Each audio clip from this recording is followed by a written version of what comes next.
नमस्कार मित्रांनो.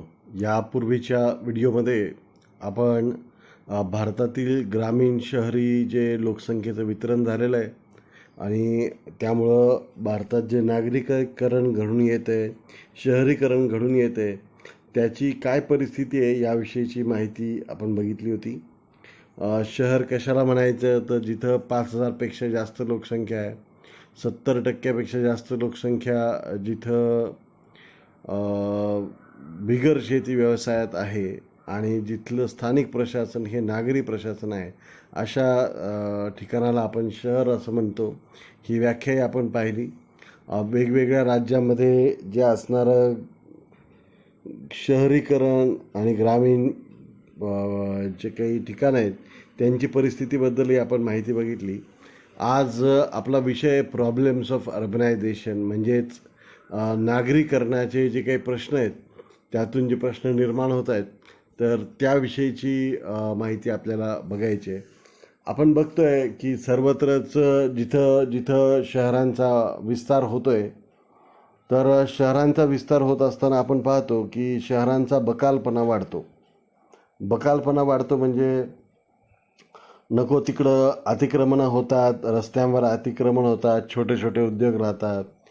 झोपडपट्ट्यांसाठी रेल्वे लाईन्सच्या आजूबाजूची ठिकाणं किंवा शहरात असणारी जी डोंगर वगैरे आहेत अशा ठिकाणी असणारे अवैध वस्त्या आणि त्यामध्ये वारंवार होणारी वाढ.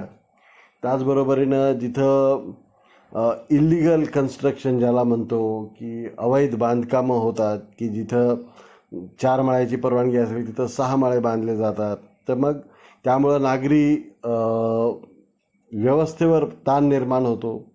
पिण्याचं पाणी असेल, लाईट असेल, रस्ते असतील तर अशा अनेक सुविधांवर ताण निर्माण होतो. शहरामध्ये जी वाहतूक व्यवस्था असते तिच्यावर त्याचा ताण निर्माण होतो आणि यातून निर्माण होणारे मग गुन्हेगारीसारखे प्रश्न असतात. या सर्व प्रश्नांची आपल्याला रीतसर माहिती आहे. म्हणूनच आपण हा जो व्हिडिओ आहे तर एक थोडासा माहितीवजा प्रकारचा हा व्हिडिओ असेल आपला, कारण की यापैकी बऱ्याचशा गोष्टींची आपल्याला पूर्णपणे जाणीव असते आणि आपण त्या वारंवार पाहिलेल्या सुद्धा आहेत. अगदी शालेय जीवनापासून आपण या शिकतोय. चला तर एकदा परत रिव्हिजन करूयात याच गोष्टींची. तर पहिलं जे काय आहे तर तो भाग आहे तो म्हणजे अर्बन स्प्रॉल. अर्बन स्प्रॉल म्हणजे काय की शहरांचा विस्तार मोठा वाढत जातो आणि याच्यामध्ये जर तुम्ही बघितलं तर पॉप्युलेशन पण वाढते, लोकसंख्यासुद्धा वाढते आणि जिओग्राफिकल एरियासुद्धा वाढतो. आणि मग ह्याच्यातून काय होतं की खऱ्या अर्थानं शहराचे प्रश्न निर्माण होतात.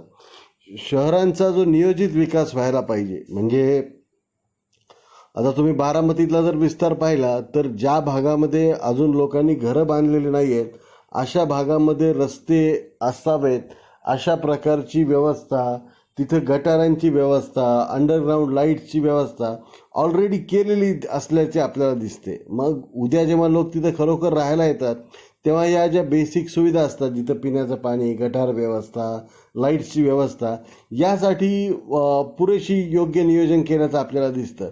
मात्र या उलट जर तुम्ही इंदापूरला गेला किंवा जेजुरीला गेला किंवा फलटणला गेला तर मग अशा शहरामध्ये तुम्हाला दिसेल की जुन्या काळामध्ये लोकांनी जी व्यवस्था, जेवढी लोकसंख्या विचारात घेऊन ब्रिटिश काळामध्ये त्या शहरांचा विकास झाला होता त्यापेक्षा जेव्हा लोकसंख्या वाढत गेलेली आहे तेव्हा मग तिथं तो बकालपणा वाढताना आपल्याला दिसतो. छोटे छोटे रस्ते असतात, त्याच्यामध्ये लोकांनी कुठं पायऱ्या बिऱ्या असं काही काही बांधून बिंधून रस्त्यावर अतिक्रमण केलेलं असतं. त्याला कोणी नाराज करत नाही, कारण की अशा प्रकारची दुकानांची, घरांची जर अतिक्रमणं मोडीत काढायचं ठरवलं तर मतदार नाराज होतात आणि मग अशी नाराजी घ्यायला कोणी राजकीय नेते तयार नसतात. तर ही या प्रकारची जी व्यवस्था असते तर आपल्याला दिसतं की most of the cities economic base is incapable of dealing with the problem created by their excessive size. Massive immigration from rural areas as well as from small towns into the big cities has taken place almost consistently, thereby adding to the size of the cities. आता एकेकाळी पिंपरी चिंचवड हे वेगळं शहर होतं, आता ते पुण्याचाच भाग बनलेला आहे. त्यांच्यातल्या हद्दी धुसर झाल्याचं आपल्याला दिसतात. अगदी PMTचं बोलायचं तर सासवडपर्यंत येणारी PMT आता जेजुरीपर्यंत यायला लागलेली आहे. पलीकडे जुन्नर चाकणपर्यंत जायला लागलेली आहे. इकडं रांजणगावपर्यंत जायला लागलेली आहे. तर मग अशा प्रकारे शहरांचा जो विस्तार होत जातो आणि तोही अनियोजित अशा प्रकारचा विस्तार होत राहतो, तो फार चुकीचा आहे. तुम्ही जर कधी मुंबईला गेला तर नवी मुंबई हे नियोजित शहर म्हणून तुम्हाला बघायला मिळेल. बऱ्याच प्रमाणामध्ये नवी मुंबईमध्ये एक सुनियोजित अशा प्रकारचं शहर उभारण्याचा प्रयत्न आपल्याला दिसतो. मात्र जुन्या मुंबईमध्ये मात्र ही व्यवस्था दिसत नाही. भारतात सर्वाधिक महत्त्वाची किंवा नियोजित शहरं म्हणून जर बघायला गेलं तर तुम्हाला कधी आयुष्यात संधी मिळाली तर चंदीगड, नया रायपूर, गांधीनगर जी गुजरातची राजधानी आहे, किंवा अलीकडच्या काळामध्ये अमरावती ही जी नवीन राजधानी आंध्र प्रदेशची तयार झालेली आहे, तर या ठिकाणी तुम्हाला नियोजित शहरांची उदाहरणं चांगली मिळतील. आणि तिथं ह्या अर्बन स्प्रॉल हा प्रॉब्लेम आपल्याला दिसणार नाही. दुसरं म्हणजे ओव्हर क्राउडिंग, म्हणजे गरजेपेक्षा अतिशय जास्त गर्दी निर्माण होणे. आता याचे जिवंत उदाहरणं आपल्या पुढे आहेत की आधी मुंबई किंवा कलकत्ता, दिल्ली अशी शहरं दाखवली जायची. आजकाल आपलं पुणे हे सुद्धा याच शहरांच्या कॅटेगरीमध्ये येत चाललेलं आहे की जिथं ओव्हर क्राउडिंग म्हणजे अति गर्दी या शहरामध्ये व्हायला लागते. आणि खूप मोठ्या प्रमाणात लोकसंख्या आली एखाद्या शहरी भागामध्ये की त्याचं रूपांतर काय, एकतर नॅचरली तुमची जी शहरात राहणारे लोक आहेत त्यांची लोकसंख्या वाढत असते आणि दुसरं म्हणजे बाहेरून येणाऱ्या लोकांची संख्या वाढते. या दोन्हीमुळं त्या शहरामध्ये लोकसंख्या विस्फोट घडून येतो. आणि बहुतांश भारतातली जी मोठी शहरं आहेत तर तुम्ही बघाल की त्यामध्ये तुम्हाला या प्रकारची व्यवस्था दिसून येते. आणि याचे दुष्परिणाम काय होतात तर अलीकडे तुम्ही पाहिलं की ज्या काळात ही कोरोनासारखी समस्या आली, मग त्यावेळेस ह्या लोकांना जिथून ते आले होते तिथं जाण्यासाठी मग हे सगळं फार अफरातफरी माजते. बाहेरून आलेल्या लोकांचा त्या शहराशी काही अटॅचमेंट नसते आणि ते तिथून लवकर जाण्यासाठी तयार असतात. त्यामुळं मुळातच आपलं गाव सोडायची, आपलं शहर सोडायची व्यवस्था गरज निर्माण होऊ नये अशा प्रकारे शासनाने प्रयत्न केला पाहिजे. आणि याचं पहिलं आणि महत्त्वाचं त्याचं जे धोरण आहे ते म्हणजे विकेंद्रित विकास. जोपर्यंत विकेंद्रित विकास होणार नाही तोपर्यंत अशा प्रकारे अतिगर्दीमुळं लोकांना त्रास होईल. आणि विकेंद्रित विकास झाला, जर आपण एक मॉडेल मांडलं होतं आपल्याकडे, भारताचे राष्ट्रपती जे जनतेचे राष्ट्रपती होते म्हणता येईल आपल्याला, अब्दुल कलाम यांनी. आणि भारतरत्न अब्दुल कलाम यांनी जे मॉडेल मांडलं होतं त्याचं नाव होतं पुरा. लक्षात ठेवा, याच्यावर मी नक्की प्रश्न विचारेन. त्यांनी जे मॉडेल सुचवलं होतं त्याचं नाव होतं पुरा, PURA, इंग्लिशमध्ये PURA. त्याचा अर्थ असतो providing urban amenities in rural areas. त्यांचं असं म्हणणं होतं की गावातून शहरात येण्यामागे लोकांची भावना काय की शहरामध्ये चांगलं शिक्षण आहे, चांगल्या आरोग्य सुविधा आहेत, चांगले रस्ते आहेत, चांगल्या मनोरंजनाच्या सुविधा आहेत, चांगल्या वैद्यकीय सुविधा आहेत. अशा विविध कारणामुळं लोक शहरामध्ये येत असतात. मग आपण काय केलं पाहिजे की ह्या ज्या अर्बन ॲम्युनिटीज आहेत, म्हणजे शहरी भागात मिळणाऱ्या ज्या सुविधा आहेत त्या ग्रामीण भागात जर दिल्या, 24 तास लाईट दिली, चांगली इंटरनेट कनेक्टिव्हिटी दिली, चांगले रस्ते, चांगलं आरोग्य, चांगलं शिक्षण, अशा सुविधा जर आपण ग्रामीण भागामध्ये देऊ शकलो, जर समजा 5-10 खेड्यांच्या मागे आपण जर असं एखादं त्या 10 खेड्यांना कनेक्ट करू शकेल असं एका प्रकारचं एक मोठं खेडच जर नीट डेव्हलप केलं की जिथं या सुविधा मिळतील आणि गावामध्ये ज्या बेसिक सुविधा लागणार आहेत, लाईट, पाणी, शिक्षण, आरोग्य, तर अशा सुविधा जर गावात निर्माण केल्या तर मग आपोआप शहराकडे येणारी या वेगवेगळ्या कारणामुळे येणारी जी गर्दी आहे तर ती आपल्याला गावामध्ये आटोक्यात आणता येईल. अशा प्रकारचं त्यांनी मॉडेल मांडलं होतं. आणि दुर्दैवानं भारतामध्ये कुठल्याही चांगल्या योजनांना, ज्या ब्रिलियंट योजना असतात अशांना फारसं महत्त्व राजकीय लोक देत नाहीत. त्यामुळं ही योजनासुद्धा बासनात गुंडाळल्या गेलेली आहे. आणि आज ही पुरा नावाची जी योजना होती अब्दुल कलाम यांची, providing urban amenities in rural areas, तर ती योजना आपल्याला कुठेही जमिनी स्तरावर तिचं अंमलबजावणी होताना आपल्याला दिसत नाही. आता जर आपण तिसऱ्या घटकाकडे आलो तो म्हणजे हाऊसिंग. तर overcrowding leads to chronic problem of shortage of houses in urban areas. जेव्हा शहरात गर्दी वाढते तेव्हा तुम्ही बघता की काय होतं की चांगल्या घरांची कमतरता निर्माण होते आणि त्यामुळं विशेषतः जे अनएम्प्लॉईड अंडर एम्प्लॉईड जे येतात, खरं तरी शारीरिक श्रमाची काम करण्यासाठी जेव्हा परराज्यातून परशहरातून लोक आपल्या एखाद्या शहरामध्ये येत असतात तर तो दोन प्रकारे पराभव असतो. एकतर काय की अशा प्रकारे जेव्हा लोक आपल्या इथे येतात तर ते खरं तरी जगायसाठी बाहेर पडलेली लोक असतात. त्यांच्या गावामध्ये त्यांना जगण्या इतपत सुद्धा संसाधनं उपलब्ध नसतात. अपमान शोषण त्यांच्या वाट्याला आलेलं असतं आणि त्याला कंटाळून ही लोक इकडं आलेली असतात आणि कसं तरी करून मला इथं जगायचं आहे, कसं तरी इथं टिकायचं आहे, त्यांच्यासाठी प्रत्येक दिवस हा जगण्याचा संघर्ष असतो. त्यामुळे ते लोक कुठेही राहायला तयार होतात, काहीही खायला तयार होतात आणि मग अशी लोक जेव्हा येतात तेव्हा मग ते काय करतात, शहराचा बकालपणा झोपडपट्ट्यांच्या माध्यमातून वाढवत राहतात. आणि हे जर आपल्याला नको असेल तर या लोकांना स्थानिक पातळीवर ते जिथले आहेत तिथंच रोजगार मिळाला पाहिजे. त्या ठिकाणी जे प्रॉब्लेम्स आहेत, मग तिथं संसाधनांचं वाटप नीट झालेलं नसेल तर अशा ठिकाणी आपल्याला हे वाटप नीट करणं फार गरजेचं आहे. आता या बाबतीत जर मला म्हणायचं झालं तर मी असं म्हणेन की तुम्ही जर विचार केला तर भारतामध्ये जे काही स्थलांतरित आहेत ते प्रामुख्यानं बिहार, बंगाल, ओरिसा, झारखंड, छत्तीसगड याच भागातनं काय येतात याचा जर आपण विचार करत नाही.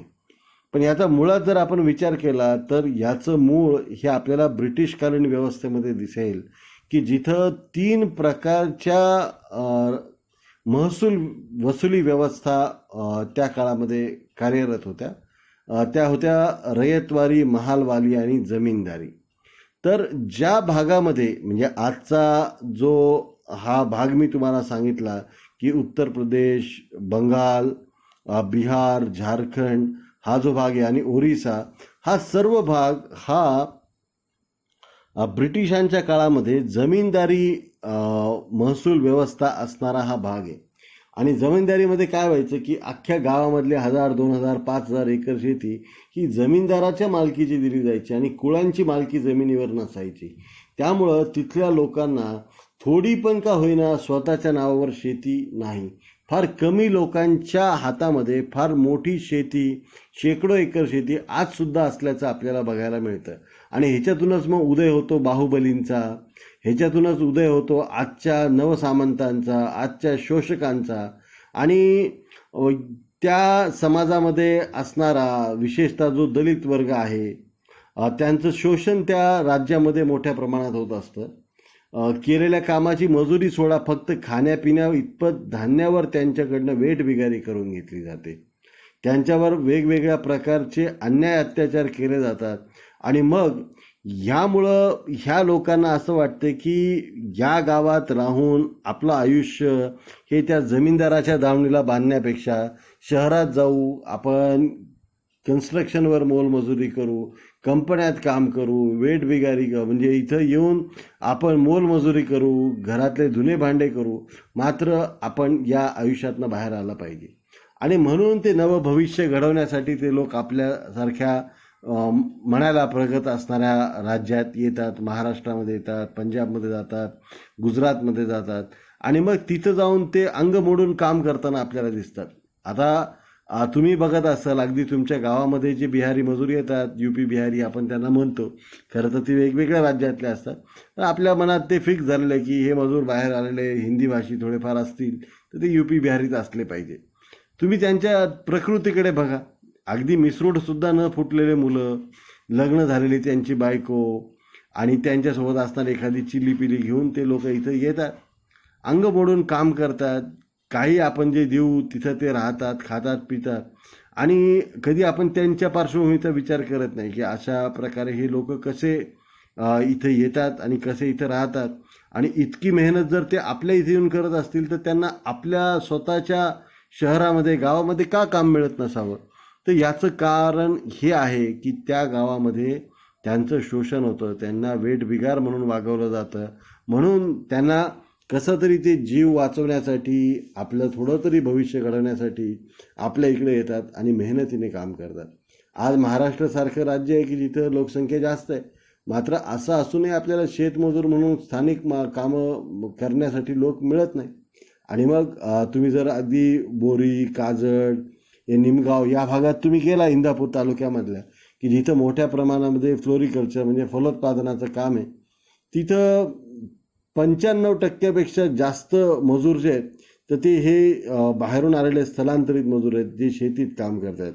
उद्योगामध्ये तर सोडूनच द्या, अगदी बारामतीच्या MIDC गेला तुम्ही तर प्रत्येक फॅक्टरीच्या आवारामध्ये हे लोक राहताना तुम्हाला दिसतील. याचं कारण काय की त्यांची 24 तास उपलब्धता, अतिशय प्रामाणिकपणे काम करण्याची त्यांची प्रवृत्ती आणि एकदा कामाला लावल्यावर ते काम तडीस नेण्याची त्यांची वृत्ती, तर ही सगळी जी गोष्ट आहे ती त्यात आपल्याला दिसते. आणि मग अशा वेळेस हे लोक जेव्हा येतात तेव्हा त्यांच्या राहणीमानाचा, त्यांच्या घरांचा मोठा प्रश्न तयार होतो. ते कुठेही राहायला तयार असतात, काहीही खायला तयार असतात.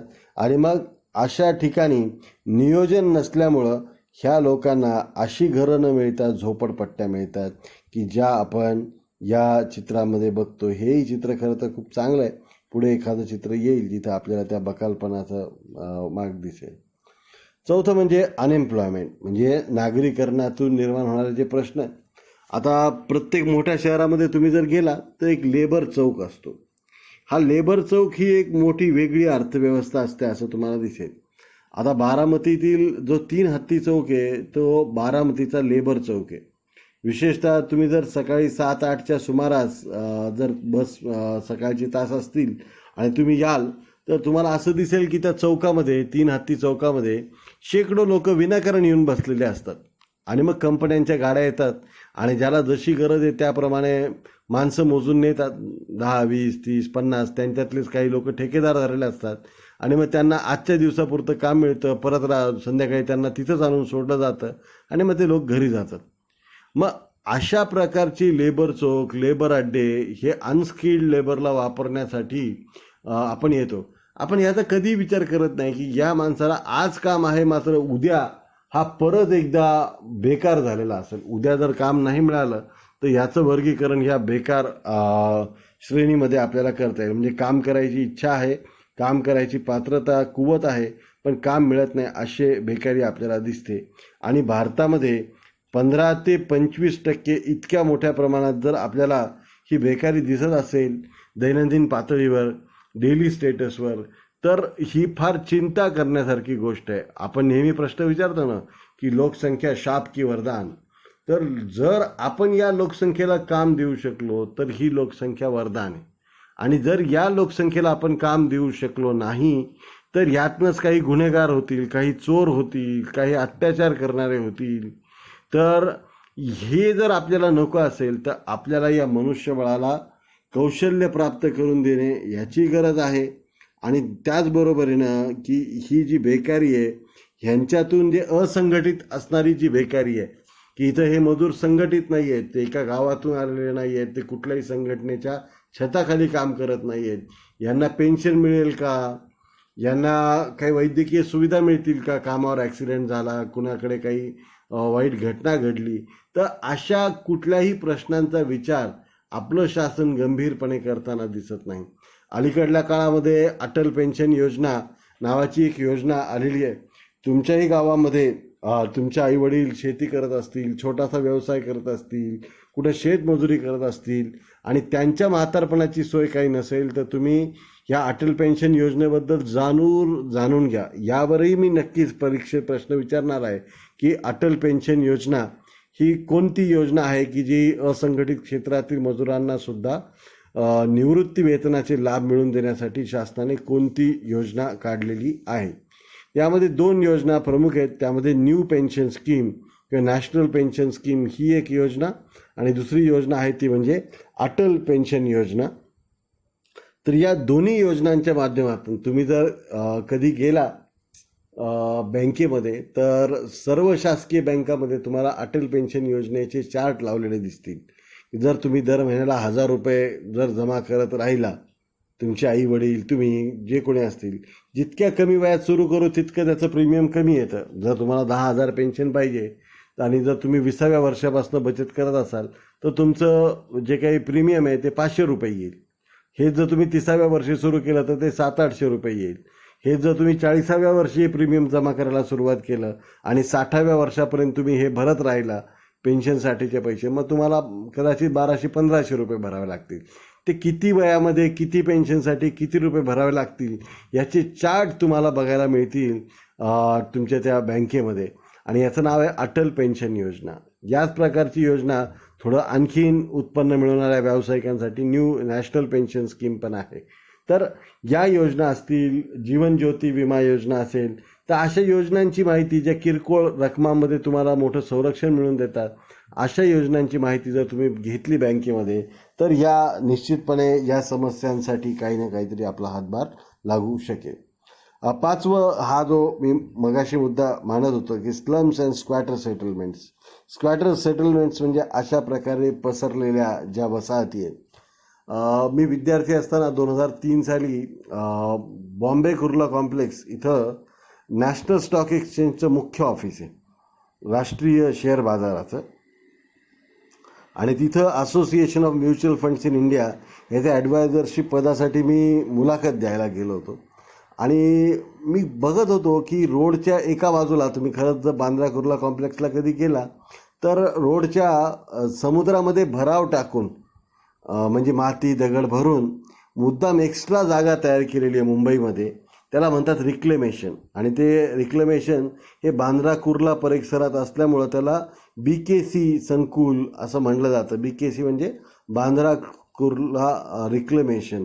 तर मग तिथं तो बांद्रा कुर्ला कॉम्प्लेक्स आहे. एका बाजूला reserve bank of India, national stock exchange, वेगवेगळ्या बँकांची मुख्यालय, असं काचेच्या बिल्डिंग असणारं एक जग दिसेल.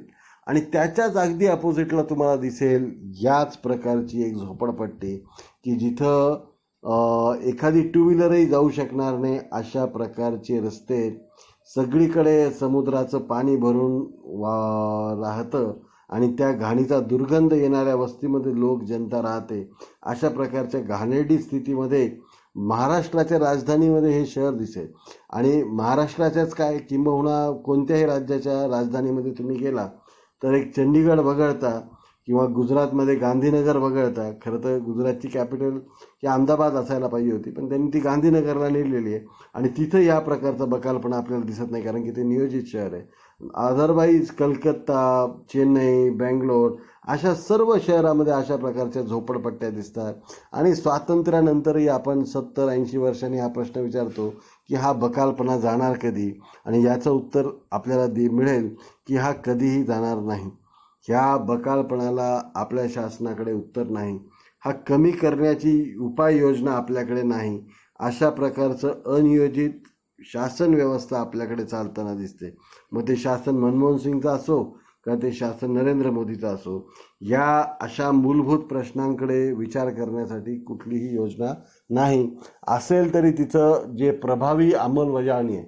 आता अशा प्रकारची योजना मनमोहन सिंग सरकारने आणली होती, तिचं नाव होतं Jawaharlal Nehru national urban renewable mission. म्हणजेच काय, जवाहरलाल नेहरू शहरी नवीनीकरण योजना, की शहरांची पुनर्बांधणी करण्यासाठी या योजना आखण्यात आणल्या होत्या. तुम्ही जर पुण्यामध्ये गेला तर तुम्हाला दिसेल की बसेसच्या, विशेषतः PMT बसेससाठी वेगळे ट्रॅक काढलेले आहेत. तर ते वेगळे ट्रॅक हे त्या योजनेअंतर्गत काढण्यात आले होते. त्याला म्हणतात BRTS. BRTS म्हणजे बस रॅपिड ट्रान्सपोर्ट सिस्टम, की असे रस्ते की जे फक्त आणि फक्त बसेससाठी उपलब्ध असतील आणि तिथून हाय स्पीडवर जाणाऱ्या बसेस, सगळ्या भागात जाणाऱ्या बसेस रिजनेबल दरामध्ये उपलब्ध राहतील. आणि त्यामुळं शहरामध्ये रस्त्यावर असणारी गर्दी कमी होईल. आणि यासाठी ते वेगळे रस्ते तयार करायचे त्या BRTSमध्ये ठरवलेलं होतं. मात्र ती योजना आज आपण बघतो की कशा प्रकारे बासनात गुडणार ठेवलेली आहे. आता मुंबई, हैदराबाद, बेंगलोर अशा अनेक शहरामध्ये मेट्रोंची बांधकामं चाललेली आहेत. भारतात पहिली मेट्रो ब्रिटिश काळामध्ये आपल्याकडे आली होती, ती मध्ये कलकत्ता शहरामध्ये आलेली होती. आणि तिथं ट्रॅमची सुद्धा सेवा होती. आजही ती काही प्रमाणात सुरू असते ट्रॅमची सेवा. शहराच्या मध्यवस्तीतून जाणारी स्लो स्पीडने जाणारी सेवा म्हणजे ट्राम असते. तर दिल्लीमध्ये ज्या वेगाने ई श्रीधरन या भारताच्या इंजिनियरने ज्यांनी कोंकण रेल्वे हा जो फार महत्त्वाकांक्षी प्रकल्प आहे तर तो प्रकल्प आपल्या हाती घेतला होता. तर मुंबईपासून मँगलोरपर्यंत असणारे कोकण रेल्वेचं बांधकाम विक्रमी वेळेत पूर्ण करणारे ई श्रीधरन यांनी ज्या प्रकारे काम केलं तर त्या प्रकारे जर आपल्याकडे व्यवस्था काम करू लागली. त्यांनीच दिल्ली मेट्रोचा प्रकल्प अतिशय विक्रमी वेळेच्या आधी कमी खर्चामध्ये पूर्ण करून दाखवला असे ई श्रीधरन. मात्र महाराष्ट्रात जर तुम्ही बघितलं मुंबईत काय चाललेलं आहे, एक सरकार आलं की ते काय करतं की इथं मेट्रोचं शेड इथं पाहिजे, दुसरं आलं की म्हणते दुसरीकडे पाहिजे. ह्या सगळ्यांचे लागेबांधे या व्यवस्थेला चालवण्यामध्ये आहे आणि त्यामुळं आपल्याकडे जे प्रकल्प जेव्हा कार्यान्वित होणं अपेक्षित होतं तेव्हा ते कधीच होत नाही. बुलेट ट्रेनची हवा एवढी आपण ऐकलेली आहे की अजूनपर्यंत ती बुलेट ट्रेन काही प्रत्यक्षात आलेली नाही. आपण पुणे जिल्ह्यामध्ये बघतोय की विमानतळ, आंतरराष्ट्रीय विमानतळ होणार होतं. आधी ते चाकणला होणार होतं, मग ते जेजुरीला होणार नाही, आता काय माहीत ते कदाचित बारामतीलाच होईल. तर अशा प्रकारे एक तर प्रकल्प डिले केले जातात, त्यामध्ये त्यांचा खर्च वाढतो आणि जेव्हा त्यांचं नियोजन केलेलं असतं त्यापेक्षा जेव्हा ते प्रत्यक्षात येतात तोपर्यंत परिस्थिती बदललेली असतात, ते प्रकल्प अपुरे पडायला लागतात. त्यामुळं अशा प्रकारचा घाणेरडेपणा हा येताना आपल्याला दिसतो. बारामतीत सुद्धा जर तुम्ही बघितलं तर या झोपडपट्टी, आता आपल्याकडे आमराईचा परिसर आहे, खरं तर तिथं झोपडपट्टी पुनर्वसन योजना आणणं काही अशक्य नाही आहे. मात्र अजूनही अशा प्रकारची योजना इतक्या श्रीमंत नगरपालिकेने अंमलात न आणल्याचं आपल्याला दिसतं. तुम्ही जर दुर्गा टॉकीजच्या पुढे गेला तर अनंत आशा नगर म्हणून एक झोपडपट्टी पुनर्वसन योजना आहे. तर तिच्याच अपोजिटला पतंगशाह नगर म्हणून एक दुसरा एरिया आहे. तर अशा अनेक ठिकाणी ज्या प्रकारे ते पुनर्वसन केलेलं आहे ते कितीतरी फार चांगलं आहे असं ते म्हणता येत नाही, पण हे थोडंफार तरी इथं दिसतं. मात्र अनेक लहान मोठ्या शहरामध्ये हा बकालपणा फक्त वाढतानाच आपल्याला दिसतो. त्यापुढचं म्हणजे शहरामधली अतिशय महत्त्वाचा जो दिसणारा प्रश्न आणि जो दिवसेंदिवस गंभीर होत चाललेला आहे तो म्हणजे ट्रान्सपोर्ट. आता ट्रान्सपोर्टचा जो गंभीर प्रश्न आहे तो पुण्यासारख्या शहरात आपल्याला फार दिसतं. पुणे हे आशियातील सर्वाधिक टू व्हीलर असणारं शहर म्हणून ओळखलं जातं. आता तर फोर व्हीलर्सही वाढायला लागतात आणि कधीच तुम्ही दिलेल्या वेळेत घरी जाऊ शकू हे सांगू शकत नाही. 10ला जर तुमचा जॉब असेल तर तुम्हाला 8-8:30ला घरून निघावं लागेल. तुम्ही 6ला सुटला तर कदाचित 7-8ला पोचता. तुमचा 3-4 तासाचा वेळ हा ट्रॅफिक जॅममध्ये, धुरामध्ये आणि स्वतः ड्रायव्हिंग करताना येणाऱ्या मनस्तापामध्ये जात असतो. आता इथं जर आपण पाहिलं तर शहरामधील ही जी लोकसंख्या आहे, वाहनांची संख्या आहे, तर ती वाहनांची संख्या तुम्ही बघताय की 1971 पासनं ही अशा प्रकारे दिल्ली शहरामध्ये वाढत गेलेली आहे की अगदी व्हर्टिकल उभ्या पद्धतीने वाढत जाताना आपल्याला दिसते. रोडचं नेटवर्क मात्र मागे पुढे अशा प्रकारे वाढत जाताना आपल्याला दिसतं. जेवढ्या प्रमाणात लोकसंख्या सातत्याने वाढते तशाप्रमाणे सातत्यानं आपलं रोड नेटवर्क वापरत नाही. प्रत्येक वाहनाला उपलब्ध असणारी जी जागा आहे तर ती बघा किती कमी होत चाललेली आहे. याचाच अर्थ काय की त्या शहरामध्ये वाहनांना सामावून घेण्याची शक्ती आता संपलेली आहे. दिल्लीबाबत जर बोलायचं झालं तर सुप्रीम कोर्टाने अनेक वेळा दिल्लीला फटकारलेलं आहे. दिल्लीमुळे मेट्रो रेल्वे येऊन सुद्धा दिल्लीचं प्रदूषण कमी झालेलं नाही आहे. विशेषतः हिवाळ्याच्या दिवसामध्ये दिल्लीमध्ये धूर आणि धुक्यांचे ढग तयार होतात, ज्याला स्मॉग असं म्हणलं जातं. म्हणजे फॉग आणि स्मोक असे एकत्र येऊन अगदी जवळचं सुद्धा दिसणं दुरापास्त होऊन जातं. लोकांना वेगवेगळ्या प्रकारचे आजार जडतात त्या प्रदूषणामुळं आणि दीर्घकालीन हानी होते. तर अशा आपल्या राजधानीचं शहर हे जगातल्या सर्वात प्रदूषित शहरांपैकी एक आहे. भले तिथली ती यमुना नदी असेल जिचं आता गटर झालेलं आहे की आपण म्हणतो की गंगा, यमुना या आपल्या राष्ट्रीय नद्या, यांना आपल्याकडे धार्मिक महत्त्वही खूप, प्रत्येक नदीला आपल्याकडे धार्मिक महत्त्व आहे. मात्र असंही असूनही आपण काय केलेलं, या नद्यांची गटारं केलेली आहेत. शहराचं सगळं सांडपाणी आपण तिथं सोडतो. बारामतीसुद्धा त्याला अपवाद नाही आहे. बारामतीचं सगळं गटार जे पाणी आहे ते फार काही त्याला ट्रीटमेंट न करता आपल्या या करा नदीत सोडलं जातं आणि जिथं थोडं पुढे जाऊन ते पाणी साठतं त्या भागातल्या लोकांना त्याचा जो दुर्गंध येतो त्याच्याबद्दल काय वर्णन करावं. मुंबईसारखं शहर असेल की जिथं समुद्राचं खाडीचं पाणी जेव्हा त्या शहरात घुसतं त्यामुळे त्यात किती मोठ्या प्रमाणामध्ये दुर्गंधी पसरते, घाण पसरते, अशा घाणीत लोक जीवन कंठत असतात आणि ही परिस्थिती आपल्याला या शहरीकरणामुळे झाल्याची आपल्याला दिसून येते.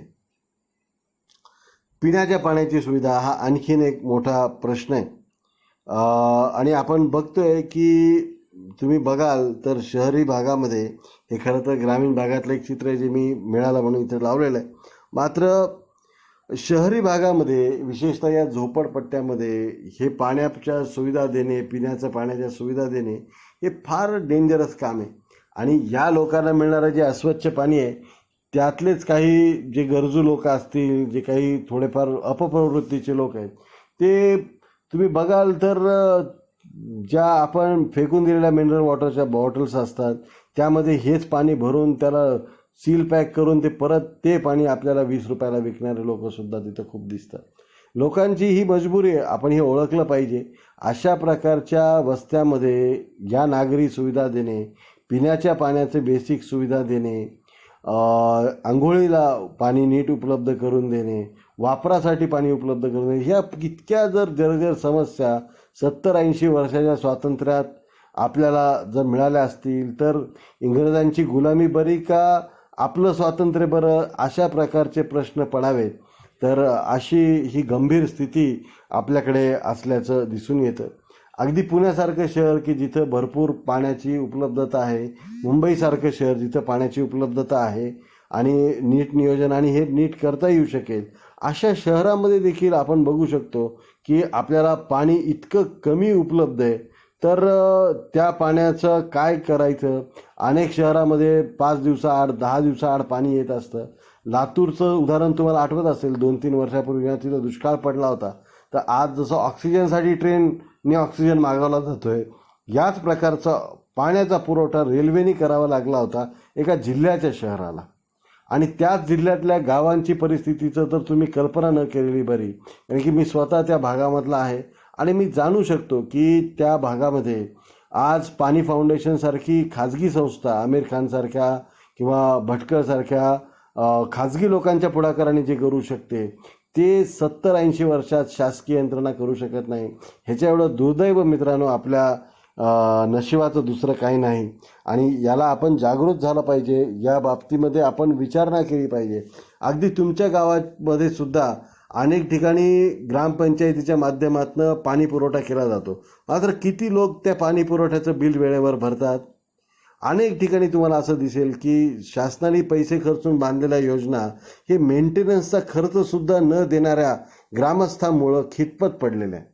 आणि मग अशा लाचारीच्या वेळेस आपल्याला प्रश्न पडला पाहिजे की यात सर्व दोष शासनाचाच आहे का काही आपल्याकडे सुद्धा बोटं येतात आणि निश्चितच ते आपल्याकडे येतात की जशी प्रजा तसा राजा असं म्हणलं जातं की ज्या प्रकारचे प्रजेची प्रवृत्ती आहे, आपण भ्रष्ट असू तर आपले राजकारणी भ्रष्ट येतील, आपण जातीवादू असू तर आपल्यामध्ये जातीवादाची तेढ पसरवणारे राजकारणी आपल्यापर्यंत येतील, आपण जर घाणेरड्या असू तर अशीच घाण वाढवणारे राजकारणी आपल्याला मिळतील, असं फार मोठ्या विचारवंत आधीच लिहून गेलेले आहेत आणि तो आपल्याला वारंवार ते प्रत्ययात येते. ह्याच्या पुढचा आणखीन एक मोठा गंभीर प्रश्न तो म्हणजे सीवरेज प्रॉब्लेम, म्हणजेच सांडपाण्याची समस्या. आता याबद्दल तर म्हणजे अगदी लहानपणीपासून आपण ऐकतोय. एक गंगा या नदीला आपण राष्ट्रीय नदी म्हणून घोषित केलेलं आहे. तुम्हाला कधी कानपूरला जाऊन गंगेमध्ये उडी मारायची वेळ आली, बुडी घ्यायची वेळ आली, गंगेला खरं तर आपण पवित्र नदी समजतो आणि पापी लोकांनी सुद्धा गंगेत स्नान केल्यावर त्यांचं पाप धुतल्या जातं अशी आपल्या याच्यामधली समज होती. खरं तरी जगामध्ये भारत एकमेव असं राष्ट्र असेल की जिथं नद्यांना देवाचा दर्जा दिलेला आहे.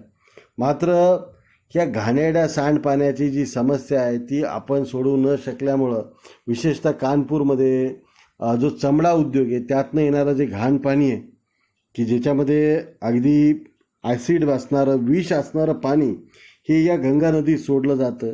त्यामुळे त्या नदीतले मासे मरतात, दुर्गंधी वाढते आणि त्या नदीला गटाराचं स्वरूप प्राप्त होतं. तर अशा प्रकारच्या घाणेरड्या अवस्थेत असणाऱ्या नद्या की जिथं आपण जे फ्रेश वॉटर आहे त्या नद्यामधलं कमी झालेलं आहे, त्या पाण्यामधला ऑक्सिजन कमी होतो, त्यामुळं तिथले जलचर संकटामध्ये येतात. आणि अशा मोठ्या महत्त्वाकांक्षी प्रकल्प जिथं आपल्याकडे वॉटर रिसोर्सेससाठी एक वेगळं मिनिस्ट्री आहे, गंगा कल्याणसाठी उमा भारतींच्या अध्यक्षतेखाली एक वेगळं मंत्रालय मोदी सरकारमध्ये तयार केलेलं आहे. मात्र असं असूनही अशा शहरामध्ये आपण जर पाण्याचं जो सांडपाण्याचा प्रश्न आहे त्याला कुठेही ट्रीट न करता असंच जाऊ देण्याचा प्रश्न आहे. आता ह्याच्यामध्ये तुम्ही सांगा मला की ह्याच्यामध्ये आजार पसरवण्यासाठी कुठल्या वेगळ्या आमंत्रणाची गरज आहे का? आज करोनासारखा आजार आपल्या या झोपडपट्ट्यामध्ये न पसरण्याचं महत्त्वाचं कारण काय की या घाणेरड्या सांडपाण्यामध्ये, या घाणीमध्ये राहिल्यामुळं या लोकांची इम्युनिटी इतकी नॅचरली वाढलेली आहे की ह्यांच्या लोकांना करोनाचा संसर्ग होत नाही आहे. आता याला वरदान म्हणायचं का शाप म्हणायचं हे आपणच ठरवलं पाहिजे. मात्र विचार करण्यासारखी गोष्ट आहे की अशा घाणीत आपण एक मोठ्या लोकसंख्येच्या भागाला ठेवतो. हेच लोक मग चांगल्या घरामध्ये कामाला येतात आणि यांना होणारा आजार मग वेगवेगळ्या वस्त्यामध्ये पसरायला लागतो. याला डच डिसीज किंवा संसर्गजन्य आजार असं आपण म्हणू शकतो. तर आपण बघता की not a single city in India is फुली सिवर्ड. आता बारामती एक इतकं मी म्हणेल कौतुक करण्यासारखी परिस्थिती आहे की बारामतीमध्ये कुठेही उघड्या नाल्या आपल्याला दिसणार नाही. सगळ्या नाल्या ह्या गटारामधून अंडरग्राऊंड केलेल्या आहेत. तुम्ही हेच जर फलटणमध्ये जाल, इंदापूरमध्ये जाल, जेजुरीमध्ये जाल, इतक्या गलिच्छ वातावरणामध्ये लोकांच्या संडासमधनं येणारं घाण पाणी, लोकांच्या आंघोळीचं, वापराचं, धुण्याचं पाणी हे असं मोकळ्यावरनं वाहत असतं. प्रत्येक गल्लीमध्ये ही घाण आपल्याला दिसते. आणि अशा किळसवाण्या वातावरणामध्ये कोणी सांगितलं की तिथं नगरपालिका 100 वर्षापासून कार्यरत आहे, तर त्या नगरपालिकेच्या लोकांनी 100 वर्षात केलं काय, हा इतका विचारण्यासारखा प्रश्न आहे. आणि मग त्यावेळी जेव्हा आपण बघतो की बारामतीचं कौतुक होतं तेव्हा मला खरं प्रश्न पडतो की बारामतीचं कौतुक करावं का बारामतीच्या बाहेर हे आपले मोठे नेते आजूबाजूच्या शहरामध्ये सुद्धा ही व्यवस्था तयार करू शकले नाही. यांचा आदर्श घेऊन त्या ठिकाणच्या नेत्यांनी काही प्रयत्न केले नाही. याबद्दल आपण अफसोस जाहीर केला पाहिजे का आपण याचं कौतुक केलं पाहिजे? हा खरंच न सुटणारा, मनाला न पटणारा मोठासा प्रश्न आपल्याला दिसतं. खेड्यापाड्याने सुद्धा हीच अवस्था दिसते की आज खेड्यामध्ये लोकसंख्या कमी आहे. मनात आणलं तर तिथं अंडरग्राऊंड सिवरेज करणं फारसं काही अवघड नाही. तिथं ह्या पाण्याच्या ट्रीटमेंटची व्यवस्था करणं गरजेचं आहे. तर तिथेही खेड्यामध्येही सांडपाण्याचा प्रश्न आहे, त्यालाही आपण नीट सोडवू शकतो. सॉलिड लिक्विड वेस्ट मॅनेजमेंट याच्यावर खूप मोठ्या प्रमाणात अनुदानं ग्रामपंचायतींना मिळू शकतात. मात्र या प्रकारची जाणीव नसणाऱ्या ज्या ग्रामपंचायती, नेतृत्व, मी 5 वर्षासाठी आणि मी कशाला एवढा विचार करू, माझ्या एकट्याच्या आणि पुढाकाराने काय होणार आहे, अशा जी मानसिकता आहे त्याचे आपण गुलाम बनलोत. मित्रांनो, तुमच्यापैकी अनेक जण या ग्रामपंचायतीशी संलग्न असतील, तुमच्या घरातले कोणीतरी तिथं असतील. एक जागरूक नागरिक म्हणून सुद्धा तुम्ही या प्रश्नांना वाचा फोडू शकता. तर तुम्ही जरूर या सर्वाचा विचार करावा आणि या ग्रामीण व्यवस्थेत राहात. आज मी बघतो की तुमच्यामधनंच काही विद्यार्थी अधिकारी म्हणून पुढे येतील आणि मग अशा विद्यार्थ्यांनी पुढाकार घेऊन या प्रश्नांना नक्की हात घालावा असं मी तुम्हाला आवाहन करतो. तुम्ही जर या प्रकारचं काही काम करू शकला तर खरंच आपण आपल्या राष्ट्राची सेवा करतो असं आपल्याला नक्की म्हणता येऊ शकेल. आता हा झाला लिक्विड वेस्ट मॅनेजमेंटचा प्रश्न. आता पुढचा प्रश्न जो अजून गंभीर आहे त्याला म्हणतो आपण सॉलिड वेस्ट मॅनेजमेंट, म्हणजे घन कचऱ्याचे व्यवस्थापन. आता तुम्ही जर बघाल पुण्यात जेव्हा आपण जातो त्या उंडरीच्या जवळपास गेलं की कचऱ्याचा एक डोंगर आपल्या दृष्टोत्पत्तीस पडतो. शहराच्या बाहेर असणारी ही वस्ती आता शहरामध्ये आलेली आहे आणि तिथं शहराची जी घाण आणून टाकली जाते तिथं इतकी दुर्गंधी पसरते. विशेषतः पावसाळ्याच्या दिवसामध्ये अगदी चालणाऱ्या बसमध्ये सुद्धा ती दुर्गंधी तुमच्या नाकापर्यंत आल्याशिवाय राहत नाही. त्या परिसरात राहणाऱ्या नागरिकांचं आरोग्य त्यांची व्यवस्था याविषयी विचार केलेला बरा. इथं बघा तुम्ही की मेडिकल वेस्ट टाकलेलं आपल्याला दिसतं, घरातनं ओला सुका कचरा. आज बारामतीसारख्या शहरामध्ये ओला सुका गोळा वेगळा करणारी गाडी येते, मात्र त्या गाडीतले लोक आज इतक्या महत्त्वाच्या मोठ्या शहरात सुद्धा ती व्यवस्थापन नीट चालताना आपल्याला दिसत नाही. या शहरातील घाणीची प्रक्रिया करणं अपेक्षित असतं, त्यातनं काही वेगवेगळे पदार्थ बनवणं अपेक्षित असतं, मात्र असं काही कुठे होताना दिसत नाही. मध्यंतरी बँगलोरमधल्या एका संशोधकांनी आपण जे काही प्लास्टिक वापरतो त्या प्लास्टिकचा वापर डांबरामध्ये मिक्स करून त्या प्लास्टिकच्या सहाय्यानं रोड तयार करण्याची एक संकल्पना मांडली होती, आणि त्यांनी ती कशा प्रकारे यशस्वी करता येते ते एका संशोधन संस्थेमधले प्राध्यापक होते, त्यांनी ते संशोधन पुढे आणलं होतं. मात्र अशा प्रयोगांकडे आपण दुर्लक्ष करतो मित्रांनो. आपण अशा प्रयोगांना वाव देत नाही, अशा प्रश्नांचा अशा सोल्युशन्सचा वापर आपण करत नाही. मग ही गार्बेज कलेक्शनची जी व्यवस्था आहे तिथपासनं त्याचं डिस्पोजल, म्हणजे नुसता कचरा गोळा करणं ही समस्या नसून त्या कचऱ्याचं डिस्पोजल म्हणजे विल्हेवाट कशी लावतो हे सुद्धा महत्त्वाचं आहे. आज बारामतीमध्ये काही सांगण्यासारखे प्रकल्प आहेत. तेच त्या अनंत आशानगरच्या बाजूला वेगवेगळ्या हॉटेल्समध्ये जे काही ओला कचरा तयार होतो त्याच्यावर आधारित असणारा एक गॅस प्लॅन्ट त्यांनी तयार केलेला आहे. तर तोही एक आदर्श उदाहरण आजूबाजूच्या शहरांसाठी होतं. मात्र तिथलाही गलिच्छपणा जेव्हा तुम्ही पाहाल तर तेव्हा नको वाटतं की ह्या अशा प्रकारची व्यवस्था आपण करतोय. खरं तर एवढ्या सोसायट्या आहेत, प्रत्येक सोसायट्यामध्ये ओला कचरा तिथल्या तिथं त्याची विल्हेवाट लावून त्याच्यावर गॅस प्लॅन्ट तयार करणं हे कंपल्शन केलं पाहिजे. रेन वॉटर हार्वेस्टिंग, सोलर लाईटचा वापर करणं किंवा सोलरच्या आधारेच त्या बिल्डिंगमधलं सर्व लाईटची व्यवस्थापन करणं हे इतक्या शक्यप्राय गोष्टी आहेत. अलीकडे जर तुम्ही त्या एका गावाचं व्हिडिओ पाहताना आपल्याला दिसतोय, मी तुम्हाला वाटलंच तर आपल्या ग्रुपवरही तो पाठवेन व्हिडिओ, की जिथे एक गाव हे इतकी वीज तयार करतं की त्या गावामध्ये त्या विजेच्या उत्पन्नातून प्रत्येकाला घरं बांधून देण्यात ती ग्रामपंचायत यशस्वी ठरलेली आहे. आणि एक्स्ट्रा तयार होणारी जी वीज आहे ती घरांच्या छतावर तयार होते, तर ती वीज ते तिथल्या महामंडळाला विकतात, वीज वितरण मंडळाला, आणि त्यातून मिळणाऱ्या पैशातून त्यांनी गावाचा विकास केलेला आहे. आपल्याकडे सुद्धा हे 100% शक्य असणारी व्यवस्था आहे. आपण अशा गोष्टींना प्रोत्साहन दिलं पाहिजे. आपल्या ग्रामपंचायतीपर्यंत या प्रकारचे विचार मांडले पाहिजे. एक पॉझिटिव्ह वातावरण अशा प्रकल्पांविषयी आपल्या ग्रामीण भागामध्ये तयार केलं पाहिजे. आपल्यापैकी कित्येक विद्यार्थी हे भविष्यातील नेते आहेत. तुम्ही किंबहुना विचार केला पाहिजे. नुसतं आपल्यामध्ये असणारी ऊर्जा ही मोबाईल पाहण्यामध्ये आणि काहीतरी टंगळमंगळ करण्यामध्ये घालू नका मित्रांनो. तुम्ही या व्यवस्थेचा भाग बना, आपल्या गावाच्या व्यवस्थापनात भाग घ्या. तुम्ही नक्कीच पोपटराव पवार होऊ शकता, तुम्ही अण्णा हजारे होऊ शकता. आणि हे मी आंदोलन करण्यासाठी नाही म्हणत आहे, तुमच्या गावाचा विकास करण्यामध्ये तुम्ही एक खारीचा वाटा होऊ शकता आणि व्हावं अशी माझी तुम्हाला आशा अपेक्षा आहे. आपल्या अर्थशास्त्र विभागातर्फे एक आसू पवारवाडी नावाचं एक गाव आहे जे फलटण तालुक्यामध्ये, आणि तिथं आपल्याकडे विभागाच्या पुढाकाराने जवळपास 300 चिंचेच्या झाडाचा आत्तापर्यंत आपण लागवड केलेली आहे. तिथल्या ग्रामपंचायतीतला बहुतांश जे काही ग्रामपंचायत सदस्य आहेत ते तरुण मुलं आहेत, आणि त्या मुलांनी पुढाकाराने अनेक चांगल्या योजना त्या गावामध्ये राबवलेल्या आहेत.